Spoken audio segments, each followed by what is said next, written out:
Bo'ka tumanida pedagog kadrlarning kasbiy salohiyatini rivojlantirish maqsadida boshlang'ich ta'limda kreativ fikrlashni shakllantirish, pedagogik va psixologik yondashuvlar mavzusidagi seminar-trening tashkil qilindi. Navbatdagi lavha shu haqida. Bugungi kunda ta'lim sohasida amalga oshirilayotgan islohotlar o'qituvchilarni har tomonlama rivojlantirish, ularning kasbiy salohiyati va ijodkorlik qobiliyatlarini yanada mustahkamlashni talab qilmoqda. Ayniqsa boshlang'ich ta'lim bosqichida o'quvchilarda kreativ fikrlashni shakllantirish, ularni mustaqil va yangicha yondashuvga o'rgatish bugungi kunning dolzarb vazifalaridan biri sanaladi. Shu sababli mamlakatimizda pedagogik jarayonga ilg'or tajribalarni tatbiq etish, o'qituvchilarning kasbiy mahoratini oshirish va psixologik yondashuvlarni takomillashtirishga qaratilgan turli seminar va treninglar o'tkazilmoqda. Ushbu seminar ham ayni shu maqsadda tashkil etildi. Ta'limni rivojlantirish Respublika ilmiy-metodik markazi hamda viloyat maktabgacha va maktab ta'limi boshqarmasi hamkorligida o'tkazilgan seminarda boshlang'ich sinf o'qituvchilari, maktab psixologlari, metod birlashma rahbarlari va tajribali mutaxassislar ishtirok etishdi. O'quvchilarga dars berish jarayonlari juda murakkab.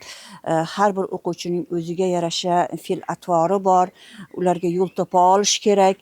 Bunda o'qituvchi ham shunaqangi bir holatga tushib qolishi mumkin.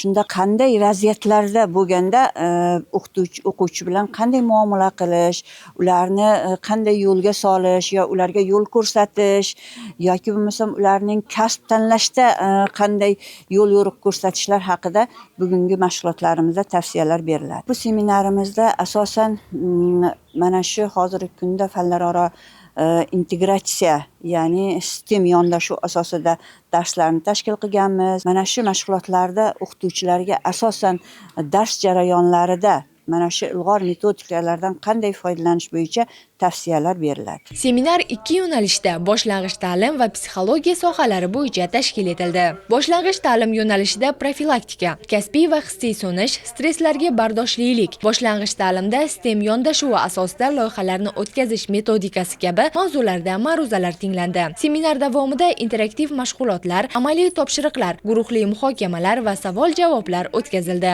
Ishtirokchilar raqamli platformalar yordamida o'zaro tajriba almashish imkoniyatiga ega bo'ldilar. Shuningdek, ular o'z faoliyatlarida qo'llashlari mumkin bo'lgan yangi metodik materiallar bilan yaqindan tanishdilar.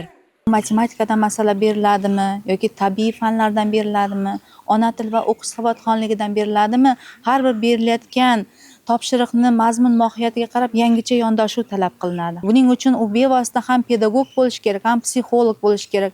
Har bir o'quvchiga uning o'zini psixologik holatiga qarab yondashuv talab etiladi. Boshlang'ich ta'limda kreativ fikrlash jarayonlarini bevosita bizga mana seminar trening ishtirokchilari tomonidan bizga o'rgatilmoqda.